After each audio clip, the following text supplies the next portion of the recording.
Mr. Secretary Marco, your visit to our eternal and undivided capital, Jerusalem, is a powerful affirmation of a powerful bond.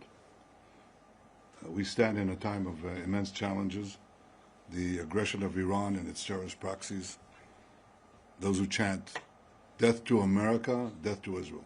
And they are not chanting it by accident, because they see Israel as the front line of American civilization here in the Middle East. Well, those chants and those threats still linger, but they're a lot less dangerous now. And they're a lot less dangerous because they were met with our common resolve. And the decision by President Trump to target the nuclear facilities of Iran was not merely a militarily wise thing to do, it was also a message to the entire world that the United States acts to defend its interests and defend its allies. And America has no better ally than Israel. It's obvious that Israel has no better ally than America. You've been a remarkable partner, and our alliance, I think, has been forged for ages. President Trump says, he said to me the other day, he said, remember October 7th. That's what he said. It's like, remember the Alamo, remember October 7th. And we remember. We remember the savagery, we remember the incredible massacre of the innocents. We remember our hostages, and we're committed to bringing all of them home, the living and the dead. And we appreciate all the help that President Trump and you have given us in this sacred task. We remember Hamas, and we know that we must defeat them and ensure that they no longer are enabled to turn Gaza into a threat to Israel. They no longer should be there. Your presence here in Israel today is a clear message that America stands with Israel. You stand with us in the face of terror, in the face of the incredible, I would almost say, Middle Ages lies that are directed against us, the rising anti-Semitism in the world, and the really the weak governments that are putting pressures on us because they collapse under the pressure of Islamist minorities and incredible vilification.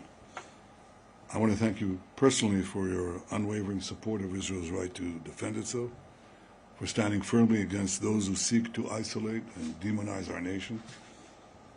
And I'd like once again to extend our deepest gratitude to a great friend of Israel, a personal friend of mine, President Donald J. Trump. The President has shown consistent leadership, moral clarity, and bold actions that have strengthened the alliances between our nations as never before.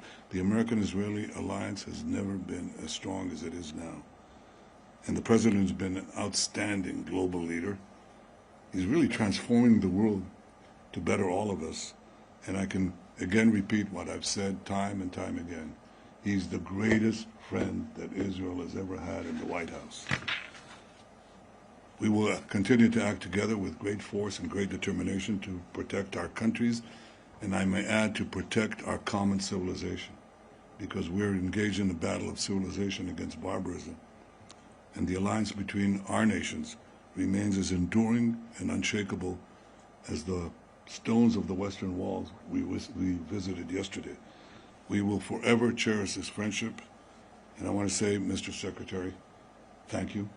May God protect you, bless you, and bless your family. May God bless America. May God bless Israel. And may God bless our enduring alliance.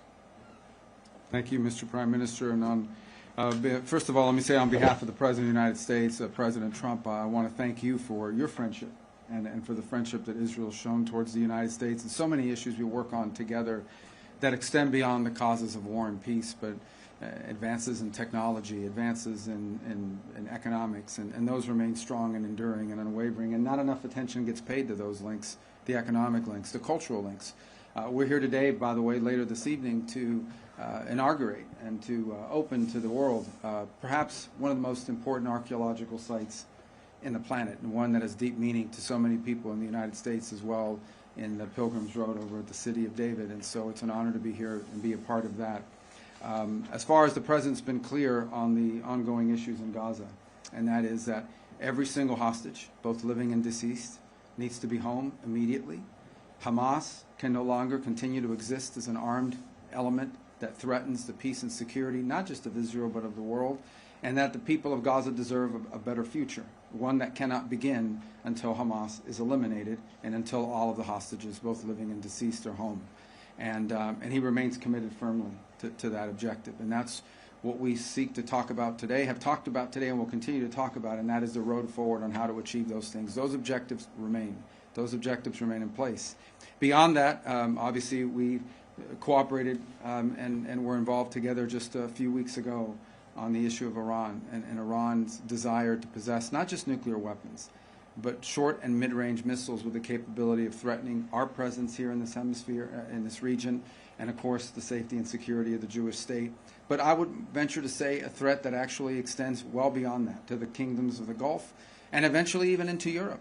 In fact, some of the missiles they're trying to develop now can already range countries in Europe. And so a nuclear Iran governed by a radical Shia cleric that possesses not just nuclear weapons potentially, but the missiles that could deliver those weapons far away is an unacceptable risk, not just for Israel, not just for the United States, but for the world. And that is that's why the President continues with our campaign of maximum pressure. There will continue to be maximum economic pressure on Iran until they change course. That's why we are encouraged to see our partners in Europe begin the process of snapping back sanctions on Iran. They are clearly out of compliance with what was already a flawed deal to begin with, and we encourage them to continue down that road. We 100% support that. That is exactly what needs to happen, and we remain firmly committed, as I said, to the President's objective, which he's been abundantly clear on, and I want to repeat. At the end of the day, no matter what has happened or happens, the objective remains the same, and that is all 48 of those hostages, both living and deceased, need to be home. They need to be returned. They never should have been taken. What happened on October 7th was an act of unparalleled barbarism, and what's happened since then have been repeated acts of unparalleled barbarism on the part of Hamas. Hamas needs to cease to exist as an armed element that can threaten the peace and security of the region, and the people of Gaza deserve a better future, but that better future cannot begin until Hamas is eliminated. That better future and that kind of peace is not even possible until the hostages are released, all of them, every single one. And so that's what we continue to be focused on. That's what the President wants to see happen, and that's what you can count on our unwavering support and commitment to see come to fruition. Thank you. Thank you very much. Mr. Secretary, do you think that it's possible to military dismantle? Thank you. Can you just state your name and the outfit you're from? Yeah, sure. Hi. Where are you from? Yeah, I'm from Israel. Okay. My name is Liza Rozovsky. I'm from Haaretz. And I want to ask if you still think that the military dismantlement of Hamas is possible. Well, Hamas can surrender tonight if they want, lay down their weapons. The problem is they're a terrorist group, a barbaric group, whose stated mission is the destruction of the Jewish state, so we're not counting on that from happening. Look, I think we would all, every single person I know, I don't know of anyone who would not rather see a negotiated settlement in which Hamas agrees to no longer be a terrorist group, lay down their arms, free the hostages, by the way, not just the hostages that they're holding from Israel, but frankly, the people of Gaza that they're also holding hostage as human shields. So that would be the ideal outcome, one we would all like to see. It's one that's been worked on. But I think we have to be prepared for the fact that savage, terrorists don't normally agree to things like that. But we'll continue to pursue that route. It's the ideal outcome, but it may require, ultimately, a concise military operation to eliminate them. We have to remember who we're dealing with here, and that is a group of people that have dedicated their lives to violence and barbarism. And when you're confronting that hard reality, as much as we may wish that there be a sort of a peaceful diplomatic way to end it, and we'll continue to explore and be dedicated to it, we also have to be prepared for the possibility that that's not going to happen. Yeah, go ahead.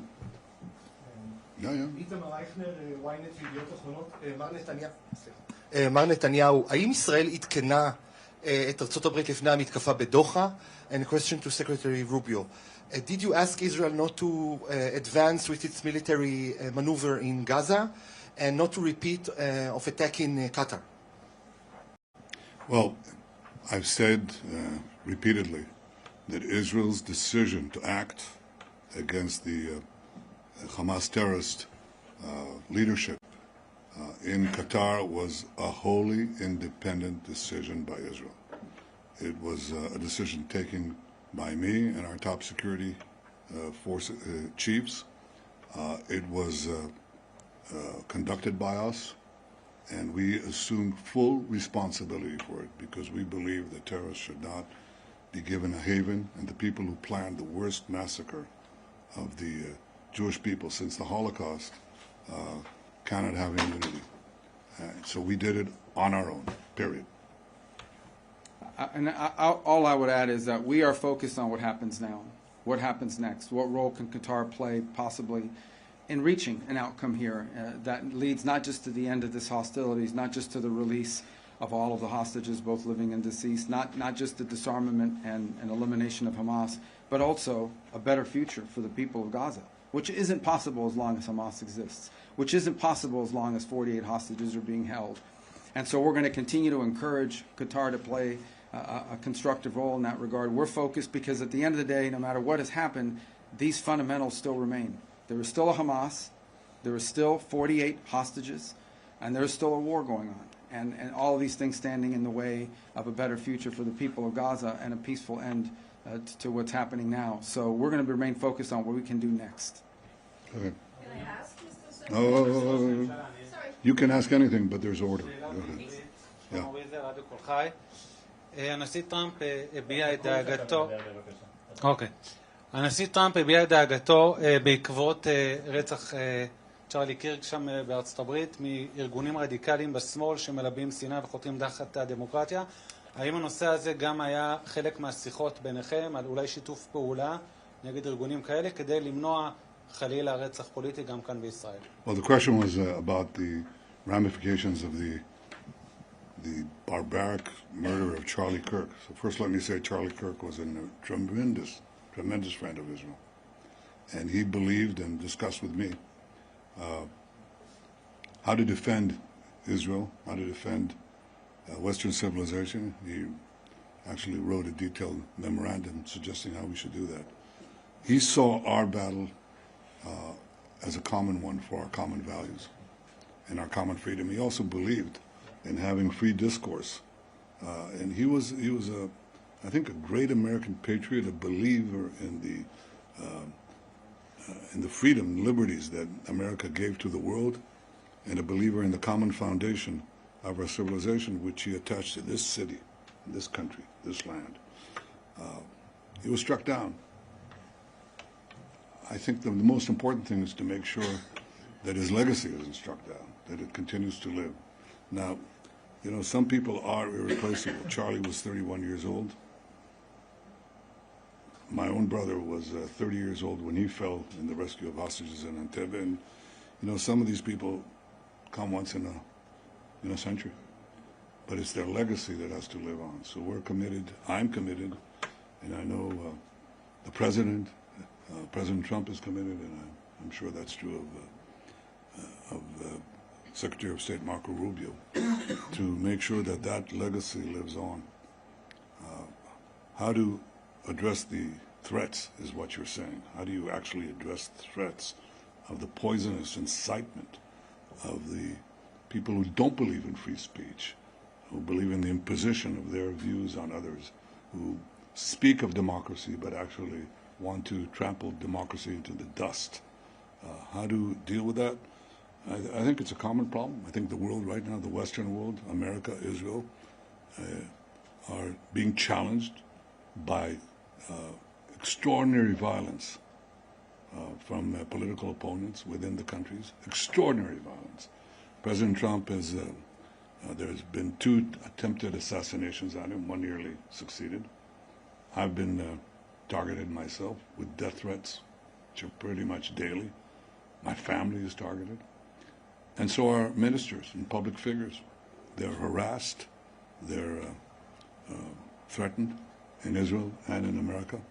And this is a challenge to our democracy. Democracy is supposed to be the nonviolent resolution of conflict within a society. Nonviolent resolution. The decisions are made not by bullets, but by ballots. And these people increasingly are more and more violent. And the more they speak of democracy, the more they threaten it. They basically say that the greatest danger to democracy is democracy. You're not going to have the rabble decide. I mean, these people who go to the polls, who are they? We're the enlightened ones. We're raised above that. That's the true democracy. The true democracy is to ensure that there is no democracy. And there's double talk. There's the use of words that mean entirely different things. And that certainly won't derail us. But I'm sure that we should take all the actions independently and jointly to protect our liberties, our way of life, our democracies. Well, a couple points on, I think it's horrifying to see any human being executed before the entire world because of the social media. It was a particularly difficult week this week in the White House and in Washington because Charlie Kirk wasn't just someone who supported the president. He wasn't just someone that we were aware of. He was a personal friend to a lot of people in that White House. The president, to the vice president, to multiple people. It was a combination, political assassination, but also death in the family type event, and it was shocking to a lot of people to see. Apart from the tragedy of it for him and for his family and for the nation, really, is the irony. Charlie was one of the few people out there that was actually engaging what we need more of, and that is debate and conversation among people with strong disagreements. People know Charlie Kirk because of his role on campuses. He would go on college campuses, and he would actively seek out and invite people who strongly disagreed with him to come to the microphone and engage in a back and forth. The alternative to the back and forth is to just attack each other. It's very easy to just do podcasts and just do interviews and give speeches where you attack the other side. It's much harder to engage people whose views are diametrically opposed to yours and engage them in a debate. And he did that. But he didn't just do that on college campuses because that's what he was best known for. He did that online as well. Charlie was a frequent guest on the podcasts and on the shows of people who he did not agree with. And he had guests on his show that he did not agree with. He was actually a guest on Gavin Newsom's podcast and engaged in debate with the Young Turks, and as well as going around the world engaging in some of these lecture series with people from the other side. And I don't even say the other side of the aisle, other side of ideological divides, because sometimes it wasn't just partisan.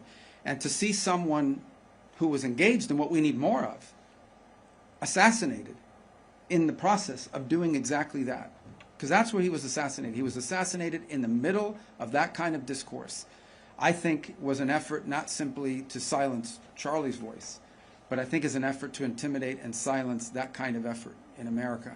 And I think for the world to engage in that kind of discourse with people you disagree with. And once a society loses the ability of people with strong disagreements to engage in discourse, then the only option you're left with is either silence or violence, neither one of which is acceptable. Both are very destructive.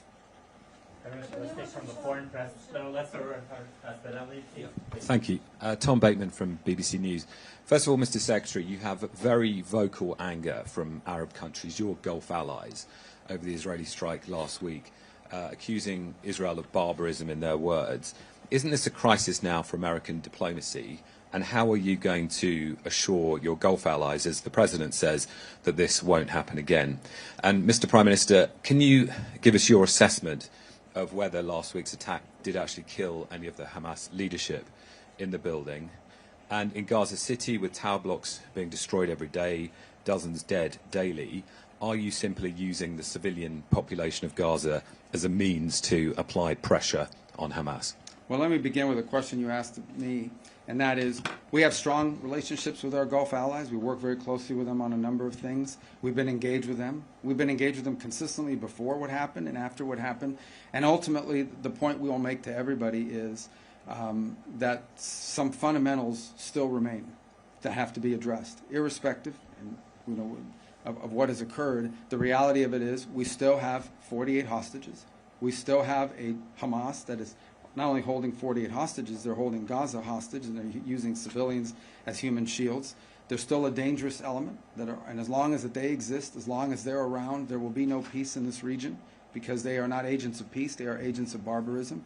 And it's still a fundamental fact that the people of Gaza deserve a better future, a future which is not possible until the hostages are all released and Hamas no longer exists.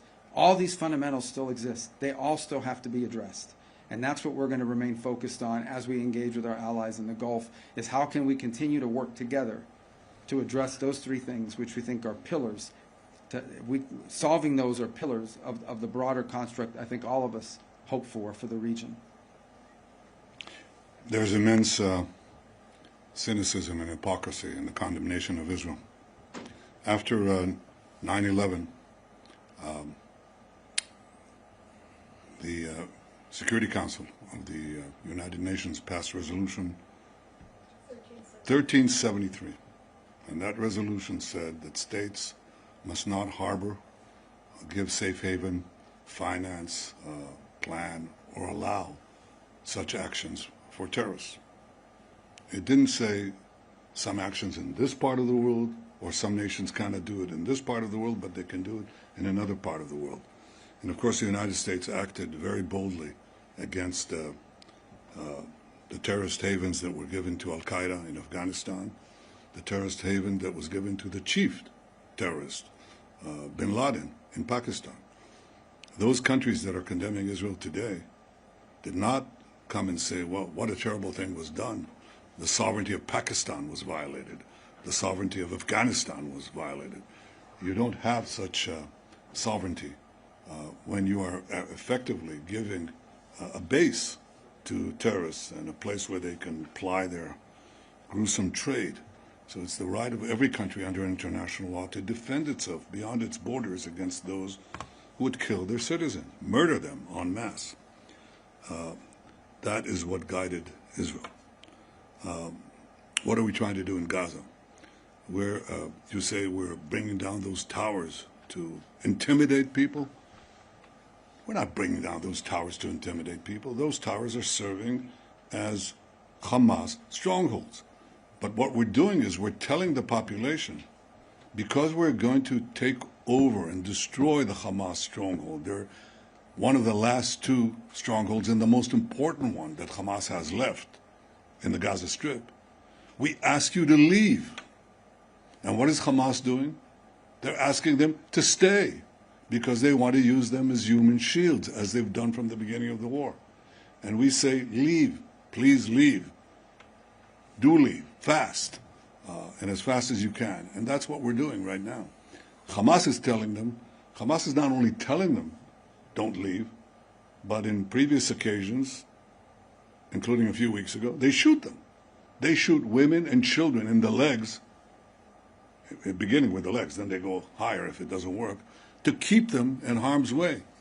So I think that to the extent that the world again is falsely condemning Israel, they should get their priorities and their facts right. It is Israel that is trying to clear the combat zones from civilians. It's Hamas that's trying to keep them in. So we'll continue to do what we can to make sure that they're out of harm's way, and we'll complete our mission, which is to free all our hostages, get them all back, and make sure that Hamas is eliminated. And on the assessment of the impact of the strike, whether the leadership was killed in Doha? Well, we're still getting the final reports. I'll tell you what the impact of the strike is. We sent a message to the terrorists. You can run, but you can't hide, and we'll get you.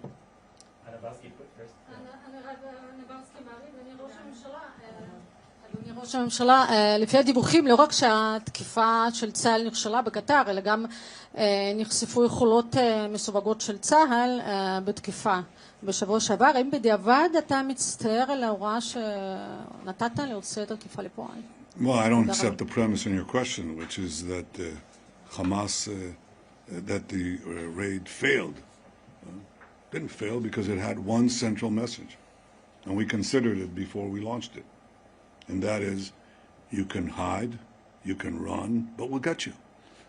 You can, and this is important. I mean, terrorists they think they enjoy immunity, they'll do it again and again and again. And if you deny them that immunity, they'll think twice. לכן הטענה שהפעולה בקטר נכשלה, אני לא מקבל אותה, כי הדבר העיקרי שרצינו להעביר זה המסר. שאתם לא מקבלים חסינות בשום מקום בעולם. זו הייתה המדיניות שלנו, וזאת היום המדיניות שלנו. Mr. Prime Minister, Robbie Grammer with the Wall Street Journal. Just to put a finer point on it, would you rule out further strikes on Hamas operatives in foreign sovereign countries in the region? And for Secretary Rubio, what's your message to close U.S. allies like the UK, which you plan to visit, on the vote at the United Nations to advance a Palestinian state, not just to nations overall, but some of our closest allies like the UK? Thanks. The principle that terrorists should not have immunity wherever they are, wherever they may be, was not established by me. We had a massacre a few decades ago. It's called the Munich Massacre, in which PLO terrorists murdered our athletes to the Olympic Games. And my predecessor, Golda Meir, vowed that we shall track down these terrorists and get them one by one, which is what we proceeded to do in the leading European countries. And we did this one by one by one. I didn't hear a great cry of wrongdoing to these countries. Even though they weren't harboring terrorists, the terrorists were there. Okay, they didn't even harbor them, as is the case in other cases. The terrorists happened to be on that soil, and we acted, which is what democracies do, including the leading democracy, when they have the ability to target terrorists to threaten their civilians. So this is a principle we established. It's a principle we follow. It hasn't changed. On your question, these things that people are doing and these different countries are doing at the United Nations, first of all, they're largely being done because of their own domestic politics. Second of all, they're largely symbolic. They have really no impact whatsoever in bringing us any closer to a Palestinian state. The only impact they actually have is it makes Hamas feel more emboldened. It makes other elements like Hamas feel more emboldened. It actually has made it harder. It's actually served as an impediment to peace. In the past, we have seen when these statements have come out, you know, maybe there's a negotiation going on. Maybe you think you've actually made some progress on getting some hostages released or an end to the war. And then these things come out, and all of a sudden these groups back off. In many cases, walk away. Hamas has walked away from agreements that they actually had tacitly agreed to, but then they see the sort of international support they believe they're getting as a rule, and they walk away from it. So we've warned of two things. One, it actually makes it harder to negotiate when those negotiations were occurring, and because it emboldens these groups. And the second is we've warned them that there will be an Israeli counter-reaction to those moves, and we've seen some of that happen as well. So I think these things have actually made it harder to end this war and this conflict, not easier. And we've expressed that to them. I've expressed that to them directly on multiple occasions, and I'll continue to do it. Now, they're going to do what they want, and they're going to continue to do what they're doing, but I'm telling you, it's actually hurting the cause they think they're furthering. Two last questions. Let's take one for the foreign press and one from the Israeli press. You take it. Go ahead. You tell them. Go ahead. It's fine.